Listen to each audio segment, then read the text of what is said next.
മോനെ രംഗച്ചേട്ടൻ കാണിക്കുമെന്ന് പറഞ്ഞാൽ കാണിക്കും. കുറച്ച്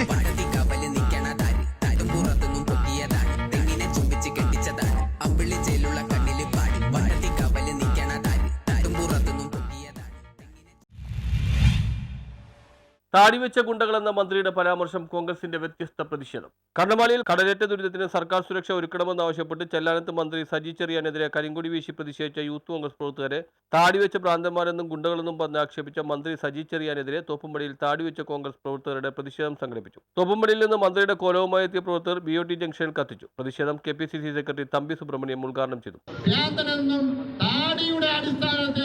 ഈ മന്ത്രി വിളിക്കാൻ തയ്യാറാകുമ്പോ മന്ത്രി ആ വിളി ഞങ്ങളുടെ സഹപ്രവർത്തകർക്ക് നേരെ വേണ്ട. ചരിത്രമൊന്ന് അന്വേഷിച്ചാൽ SFIയുടെ സംസ്ഥാന സെക്രട്ടറി ഉണ്ട്, അവനെ പോയി വിളിച്ചാൽ മതി. സാംസ്കാരിക വകുപ്പ് മന്ത്രി ഗുണ്ട എന്നുള്ള പദപ്രയോഗം ഞങ്ങളുടെ സുഹൃത്തുക്കൾക്ക് ആ ഗുണ്ട എന്നുള്ള പദപ്രയോഗമെന്നും ചേരുകയില്ല എന്നാണ് മന്ത്രിയോട് പറയുവാനുള്ളത്. ഈ ഷെബിനും നിക്സനും ജിനുവും അടക്കമുള്ള സഹപ്രവർത്തകരെ ഒരു കറുത്ത കർഷണം തുണിയുയർത്തിക്കൊണ്ട് പ്രതിഷേധിക്കുമ്പോൾ ബ്ലോക്ക് പ്രസിഡന്റ് PP ജേക്കബ് അധ്യക്ഷത വഹിച്ചു. UDF ചെയർമാൻ ജോൺ പയരി, ജില്ലാ പഞ്ചായത്ത് അംഗം Deepu Kunjukutty, councillor Abhilash Thoppil, CX Jude, advocate Thampi Jacob, MH Haresh, Joshy Antony, Thomas Sheju, Jinu K Vincent, Shebin George, Nixon Kannamali, Shaji Thoppil, EA Francis, Kasi Pooppana, Shobha Antony, Topsy Jaison എന്നിവർ പ്രസംഗിച്ചു.